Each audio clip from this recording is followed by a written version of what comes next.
Bonjour à tous et à toutes.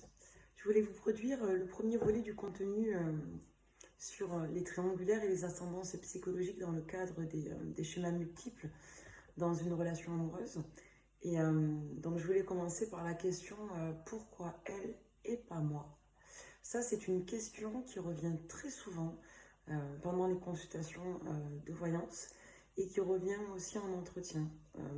Lorsque je reçois une personne dans le cadre d'un entretien d'accompagnement, donc moi je ne suis pas coach à proprement parler, pour la simple et bonne raison pour moi que le coaching, ça va répondre à un objectif d'accompagnement. Moi, si vous voulez, je ne suis pas forcément là pour vous aider à atteindre un objectif précis.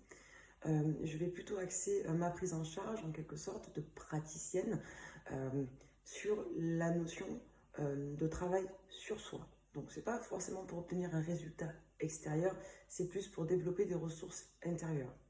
Donc, forcément, quand on fait un travail de coaching, on table également sur la notion de ressources intérieures, mais disons que ce n'est pas tout à fait la même approche et le même regard, si vous voulez, d'analyse. Donc moi, si vous voulez, à travers mes vidéos, je ne vais pas forcément vous aider à obtenir une personne, parce que les personnes ne sont pas des objets, bien entendu. Par contre, je vais faire en sorte de vous apporter, je l'espère, des regards qui vont générer en vous une autre perception de vos capacités intérieures. Et ça, c'est pas la même chose. Donc, dans cette question de fond qui revient souvent, pourquoi elle et pas moi, il va falloir intégrer deux éléments clés. Le premier élément, c'est que vous n'êtes pas choisi. C'est-à-dire qu'une personne ne va pas choisir un autre individu vis-à-vis de vous. C'est pas la question. C'est pas qu'on vous choisisse ou pas. C'est qu'on n'arrive pas à renoncer à autre chose. Ce qui signifie que lorsqu'on vous choisit, ça veut dire en quelque sorte que vous proposez, vous êtes une forme de proposition équivalente à une autre proposition, c'est-à-dire en termes de valeur. Quand un individu et vous êtes en relation et que cette personne entretient déjà une autre relation avec un autre individu, on va dire que vous êtes l'individu A, que la personne que vous souhaitez est l'individu B et que la tierce personne, donc du triangle, serait l'individu C. L'individu C et vous, vous êtes sur un même niveau de choix. Je ne parle pas de qualité de choix, je parle de niveau de choix. C'est-à-dire qu'un individu n'a pas à choisir entre vous et un animal de compagnie. L'individu n'a pas à choisir entre vous et un bien matériel. On est sur une même nature de valeur de choix. Donc déjà, ça c'est super important de l'avoir en tête parce que, en quelque sorte, on n'est pas sur une notion de choix de personne. On est sur une notion de positionnement de valeur. Ça, c'est très important. Donc, qu'un individu qui va être face à un dilemme sentimental ne va pas, rarement en tout cas, choisir une personne par préférence pour ce qu'elle est. Il va faire généralement un ratio de tout ce qui constitue la valeur associée à la personne. Ce qui signifie qu'un individu, lorsqu'il est face à deux propositions, donc si Monsieur B par exemple est en face de Madame A et C, et qu'il doit se positionner entre Madame A et C, ce n'est pas sur les critères de constitution de A ou de C qu'il va se reposer pour effectuer son choix. C'est tout ce qui accompagne Madame A et Madame C qui va être en quelque sorte évalué en termes de valeur et de conséquences. Ce qui signifie qu'un individu qui se retrouve face à un dilemme a beaucoup plus de probabilité de développer un dilemme éthique et moral. Donc, vous remarquerez que la plupart du temps, les personnes qui se retrouvent dans des triangulaires, ce sont des personnes qui en restent en quelque sorte aussi bloquées, piégées, et qui en restent aussi en quelque sorte victimes, consenties et bourreaux, parce que ce sont des individus qui présentent des difficultés à opérer un choix qui reposerait uniquement sur le sentimental. Souvent, j'entends « oui, mais c'est pas logique, il dit qu'il n'aime pas, alors c'est pas vrai, etc. » C'est pas aussi facile que ça. Si c'était qu'une affaire d'affection, un individu prendrait ses décisions de manière assez abrupte. On est avec quelqu'un, dès qu'on dépasse le cap du sentiment amoureux, alors on arrête une relation. Si on ne sent pas l'amour profond s'installer. Non. Il faut comprendre que la plupart des personnes se mettent en relation non pas parce qu'elles sont transies d'amour et qu'elles voient en l'autre l'individu idéal, c'est souvent parce que autour de cet individu va se greffer un ensemble de composantes qui vont être prises en considération et qui vont complexifier le lien d'attachement. Donc souvent, on associe un individu à une période de sa vie, on associe un individu à un ensemble de caractéristiques, de valeurs, et on associe un individu à un certain ensemble, je dirais, de devoirs moraux. Et ça, c'est super important de le préciser. Et lorsqu'on entre en relation et qu'on poursuit une relation avec un individu, on va créer tout autour de cette personne un ensemble de comportements, de schémas et d'habitudes qui feront que la décision de retrait de la relation ne reposera pas uniquement de manière binaire sur la simple notion de volonté ou de sentimentalisme. La plupart des couples, lorsqu'ils traversent des difficultés, se retrouvent un petit peu dans un engrenage où, peu importe la nature des conflits ou des problématiques, sont souvent évaluées et mises, je dirais, en relation avec les problèmes, les notions de culpabilité, c'est-à-dire qu'on pèse le pour et le contre, est-ce que je vais prendre la bonne décision, et si je me trompais. Donc il y a souvent cette notion de culpabilisation envers soi ou envers les autres. Il y a une notion de regard, c'est-à-dire qu'une personne a tendance à prendre du recul lorsqu'elle se pose la question de savoir si elle doit partir ou non. Et il y a aussi cette notion, je dirais, ce que j'appelle de codépendance, ce qui signifie que quand on est en relation avec une personne, quoi qu'on en dise, on développe forcément des facteurs et des mécanismes de cofonctionnement et avec le temps, forcément de codépendance. Donc j'avais fait une vidéo pour expliquer que la dépendance, la notion de dépendance et de réponse récurrente à un besoin, donc c'est ce qui qualifie la dépendance, la notion d'être accoutumé à un besoin auquel on doit répondre, et le fait d'être attaché à ce besoin-là pour répondre à un sentiment de sécurité plus important, si vous voulez, cette notion est ordinaire. Ce qui devient très compliqué, c'est lorsque la notion de dépendance dépasse le cadre de la volonté consciente et dépasse le cadre, je dirais, de la substance intérieure. Ce qui veut dire que votre dépendance va devenir plus importante que votre formulation intérieure de bien-être et de demande. En des termes plus épurés, lorsque vous n'arrivez plus à prendre vos décisions uniquement sur la notion de désir et de choix, et que vous entrez dans une ligne de réflexion qui repose majoritairement sur le regard, la perception que vous faites de vous-même ou de la situation vis-à-vis des autres ou de vous-même, là vous entrez dans une prise de fonctionnement, qui est plus complexe parce qu'elle n'induit pas uniquement votre propre choix personnel. Donc, quand on est dans le cadre d'une triangulaire, par exemple, il faut savoir que beaucoup d'éléments sont à prendre en considération. C'est la notion de projection de soi. Voilà, qui suis-je? Comment vais-je apparaître suite à cette décision? Parce que lorsqu'on est dans le cadre d'une relation cachée, par exemple, si vous voulez, la dimension morale appartient entre les deux individus. Elle appartient aux deux individus. Mais lorsque cette notion est mise à découvert, il y a cet enjeu de comment vais-je être perçu par les autres personnes. Donc cette charge, je dirais, de perception qui est celle des autres, qu'on se rajoute à la nôtre, va générer une forme de charge mentale et morale, d'une part. D'une autre part, lorsque vous avez en face de vous une personne qui n'arrive pas à se positionner sur vous, Madame A, ou sur l'autre personne, Madame C, par exemple, vous avez souvent une distance qui est mise entre l'individu qui doit se positionner et la réalité. Pourquoi? Parce que l'individu qui doit se positionner est un individu qui va ressentir une forme de charge mentale. Parce que le choix, souvent, ne repose pas uniquement sur la simple volonté, comme je viens de vous l'expliquer, ou sur le simple sentiment intérieur. Il repose sur un ensemble de sentiments qu'on appréhende et qui ne sont pas forcément les nôtres. Donc, Monsieur B aura tendance à intégrer la dimension extérieure de son choix, la dimension intérieure, mais il va également, donc troisième aspect, troisième caractéristique, il va également intégrer la dimension symbolique de son choix, donc la dimension éthique. Et c'est souvent à ce troisième niveau que les choses se corsent. Pourquoi? Parce que il faut savoir qu'on n'attend pas les mêmes choses des mêmes personnes. Comme en coaching, on ne peut pas conseiller n'importe quoi à n'importe qui, comme en amour, on ne peut pas faire n'importe quoi à n'importe qui, partez du principe qu'on ne choisit pas une personne uniquement sur un registre affectif. Il y a des individus qui n'auront pas la faculté de pouvoir se sentir être eux-mêmes dans toutes les composantes de leur vie. Ce qui signifie qu'il y a des individus qui auront besoin, pour être parfaitement eux-mêmes, donc pleinement eux-mêmes, auront besoin de développer, on va dire, des petites fenêtres thérapeutiques.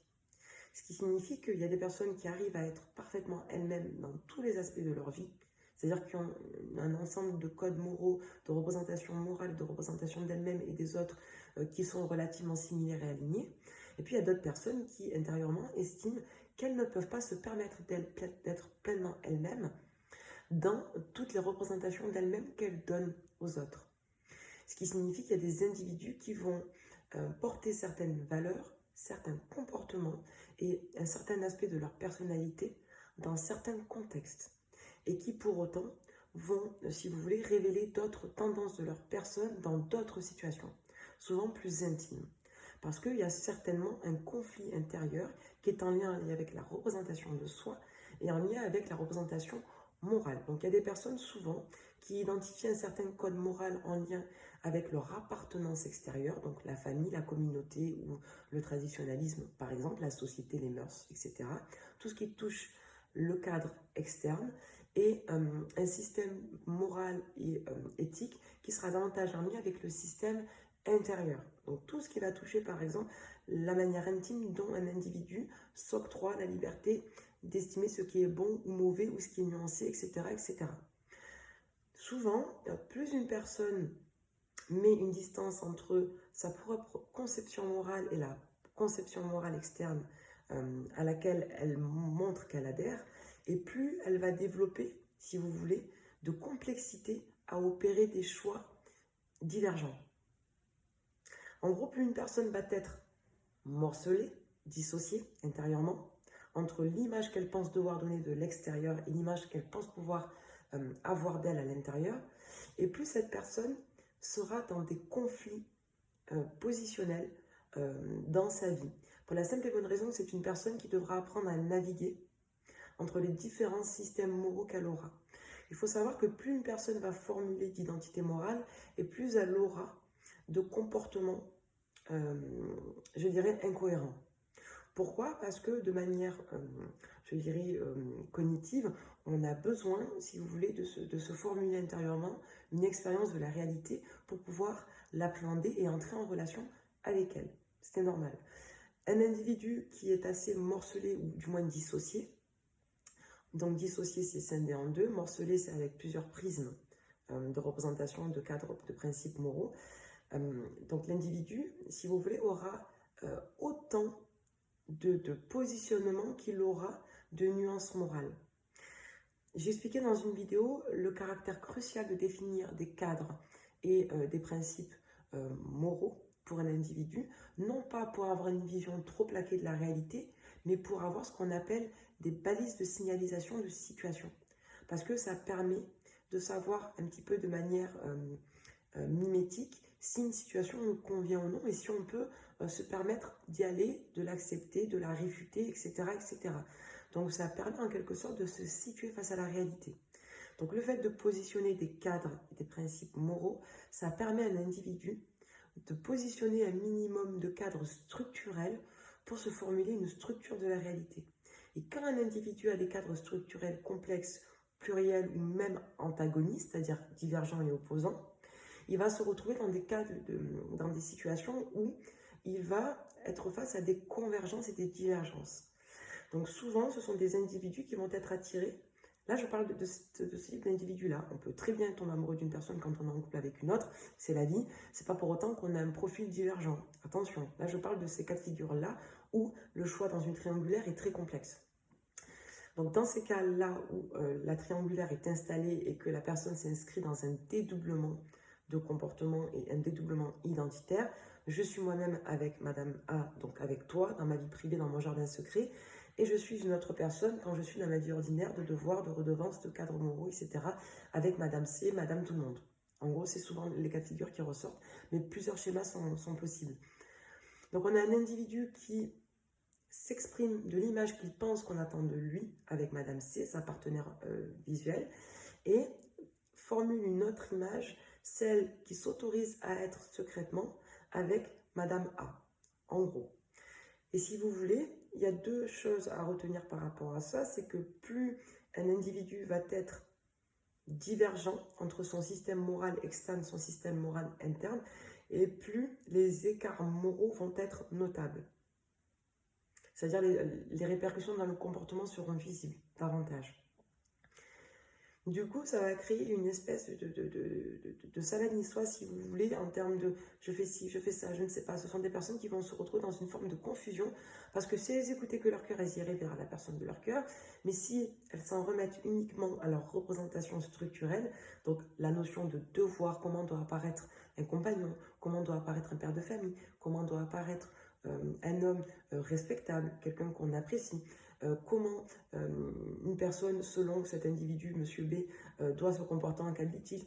Donc, en plus de la charge émotionnelle, la personne va se rajouter de la charge psychologique assez importante. Vous avez des cas de figure où une personne peut, ça c'est le deuxième aspect qui est très important, peut ne pas avoir spécialement de dissociation et peut avoir ce qu'on appelle une morale acquise. La morale acquise, qu'est-ce que c'est? C'est un individu qui intérieurement n'a pas forcément de système de morale développé ou identifié. Donc c'est un petit peu comme s'il ne se posait pas trop de questions, qu'il n'avait pas de symbolisation sur ce qui était bien, sur ce qui était mal. C'est un individu, si vous voulez, qui va se positionner uniquement sur le registre de réponse aux expériences. Donc en fait, vous avez un individu qui ne va pas intérieurement formuler de limitation ou d'identification de ce qui est bien ou de ce qui est mal. Par contre, d'un point de vue sociétal, il va apprendre par le biais de son apprentissage de la vie et de ses expériences cognitives, il va apprendre donc à formuler un comportement socialement convenable et attendu. Ce qui signifie que cette personne va apprendre ce qu'on attend d'un homme moralement et, je dirais, socialement appréciable.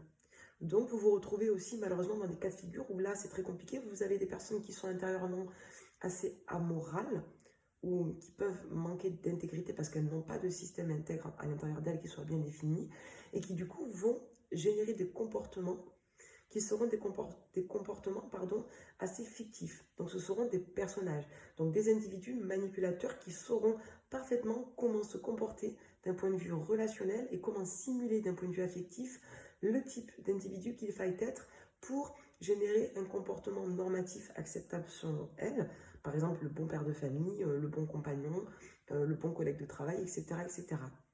Donc vous avez ce cas de figure-là qui est très particulier parce que à ce compte-là, vous n'avez pas forcément de dilemme de choix, vous avez plus une personne qui va vous manipuler dans le but de ne pas opérer un choix qu'elle estime être beaucoup plus suffisant et beaucoup plus satisfaisant pour elle.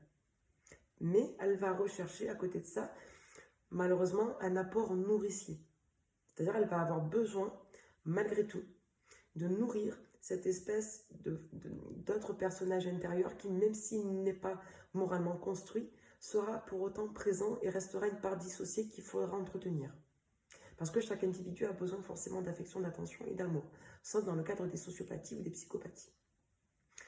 Donc même si on est d'un côté morcelé, donc on a plusieurs systèmes moraux qui se rentrent en conflit à l'intérieur et à l'extérieur, même si on est dissocié, qu'on a un système moral acquis, non intégré, c'est-à-dire auquel on n'appartient pas réellement, et qu'à l'intérieur on a un système amoral, c'est-à-dire un système moral non défini ou pas assez, on est dans tous les cas dans des schémas de triangulaires qui deviennent complexes parce que l'individu ne se repose pas uniquement sur son choix pour prendre des décisions.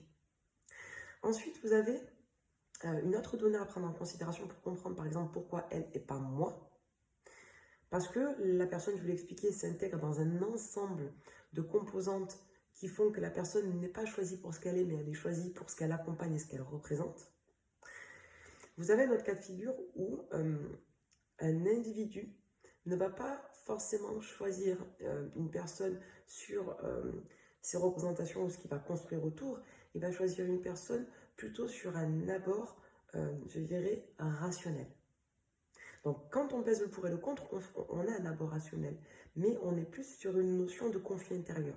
Il y a vraiment des cas de figure où on se repose uniquement sur un abord rationnel strict. Et là, on entre dans une autre famille de comportements un peu pathologiques, c'est la famille des amoureux. Une personne parfaitement amorale, c'est une personne qui ne va pas construire de projection particulière, donc de cadre d'attachement autour d'une personne, ou même de cadre de projection socio-normatif autour d'une personne.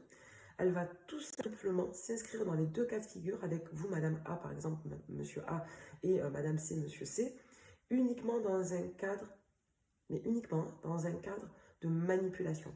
Ce qui veut dire que c'est dans un cadre strictement en lien avec le fait de vampiriser. Et là, on entre vraiment dans un profil qui est de l'ordre du prédatoriat, où vous avez des personnes qui sont vraiment dans une optique, je dirais, de jeu narcissique, voilà, de perversion narcissique. Donc ça, c'est assez spécial et c'est très particulier, c'est un autre cas de figure. Donc les trois quarts du temps, quand vous êtes dans des triangulaires, vous êtes dans des schémas, je dirais, représentatifs, avec des conflits moraux. Donc, un individu va associer une personne, non pas uniquement à la sphère sentimentale, il va l'associer à la sphère représentative. Ce qui signifie que même si un homme peut être fou, une femme bien sûr, fou, folle de vous, elle ne va pas forcément vous choisir. Non pas parce que vous n'êtes pas assez bien, au contraire, souvent vous êtes mieux que la personne choisie en quelque sorte, sans vouloir faire de comparatif, parce que vous êtes mieux dans le sens où vous répondez vraiment aux besoins affectifs intérieurs de la personne.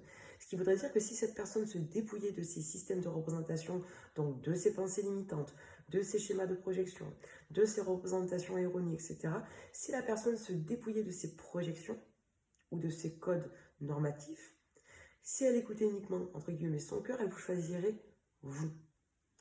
Sauf que ce n'est pas le cas. Et souvent, il faut savoir qu'une personne qui est engagée, qui s'adresse vers une autre personne pour créer du lien, c'est une personne qui va créer du lien, mais profond. Ça veut dire que c'est une personne qui va vraiment tabler sur le lien sentimental strict. Donc, vous allez apparaître comme la personne, si vous êtes la personne A, la personne du deuxième registre, donc du registre, on va dire, secret de la liaison, de l'adultère, vous êtes souvent la personne qui nourrissait le mieux les besoins émotionnels de la personne qui vous pose en litige du triangle de Karpman.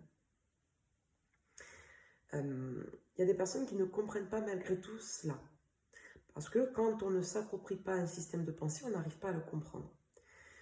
Il faut bien intégrer le fait qu'on ne sommes tous différents et que même si ça paraît extrêmement paradoxal pour une personne qui est très émotive ou très sensible, il y a des personnes qui, d'un point de vue inconscient, ne formule pas des décisions uniquement sur le registre de la volonté. De l'extérieur, on a l'impression que c'est qu'une affaire de volonté. Ce n'est pas qu'une affaire de volonté. C'est une affaire de conditionnement. On est sur une problématique de conditionnement mental. Il faut savoir également qu'un individu aura tendance à associer des étapes de la vie à ses étapes intérieures. Ce qui veut dire qu'il y a des personnes, lorsqu'elles sont dans des cadres représentatifs marqués, qui vont associer des étapes de leur vie à une notion de bonne logique de déroulé, c'est-à-dire de schéma de représentation de mœurs et éthique. Donc par exemple, vous avez des personnes qui vont intégrer à une phase de leur vie, par exemple à 20 ans, que c'est la phase où elles sont censées à peu près être au milieu de leurs études. À 30 ans, ils vont se dire, inconsciemment, ce sont des schémas ancrés, ce sont des schémas inconscients ancrés. Elles vont se dire que c'est une phase à peu près où elles achètent leur première maison et où elles se marient, je dis une bêtise. Il y a d'autres personnes qui, à 40 ans, vont se dire, bon ben voilà, je suis mariée, j'ai un enfant de 5 ans, je dis une bêtise, et c'est une phase où je suis censée me reposer sur mes acquis.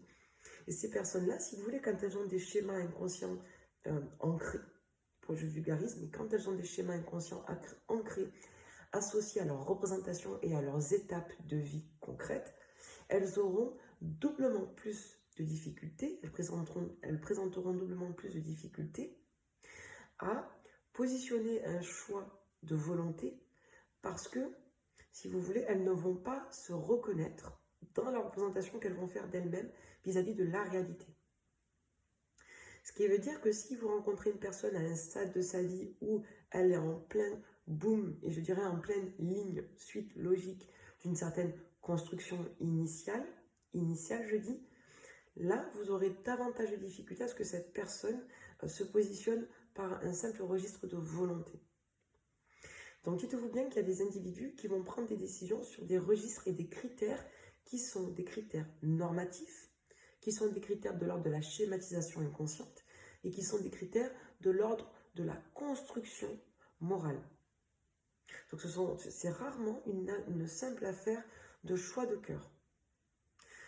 Ce qui va être de l'ordre du choix de cœur, c'est la formulation d'un besoin de choix. C'est-à-dire que parce qu'elle génère des sentiments pour vous, une personne va comprendre que sa situation pose conflit et qu'elle va devoir effectuer un choix parce qu'elle ne supporte pas son malaise intérieur et le mal-être extérieur qu'elle génère à sa partenaire. Donc à vous, par exemple. Donc ce sont des signalétiques, si vous voulez, qui font comprendre à la personne qu'elle doit effectuer un choix et elle va en avoir besoin, mais c'est rarement une affaire de choix, je dirais, de personne. C'est une affaire de choix de valeur. C'est un lien avec la valeur que la personne projette sur vous. Ce n'est pas une valeur identitaire, c'est une valeur représentative qui n'est pas uniquement nourrie par la valeur de votre personne. Ça n'a même rien à voir. Donc si vous vous sentez humilié, rejeté, blessé parce qu'un individu n'arrive pas à se positionner face à un dilemme de choix, ce n'est pas parce qu'il ne vous aime pas assez ou parce que il est mieux avec l'autre ou etc. C'est parce que souvent cette personne formule un ensemble de conditionnements inconscients et psychologiques qui fait que la simple notion de volonté devient beaucoup plus minoritaire que la formulation inconsciente et que le conditionnement qui a été fait au préalable. Les personnes qui ont un système de valeurs et un système moral aligné présenteront beaucoup moins de difficultés à prendre des décisions pour la simple et bonne raison qu'elles généreront en elles beaucoup moins de conflits et qu'elles auront plus de ressources pour s'adapter aux situations complexes et déstabilisantes. C'est aussi simple que ça. Plus une personne est alignée et plus une personne est en mesure de prendre des décisions. C'est pas plus compliqué que ça. Plus une personne est alignée et plus elle évite les schémas complexes. Si vous vous retrouvez dans une schématique de triangulaire complexe, c'est que vous avez en face de vous une personne qui a un problème de morcellement identitaire ou un problème de dissociation identitaire. Et ça touche la notion de représentation et la notion de structure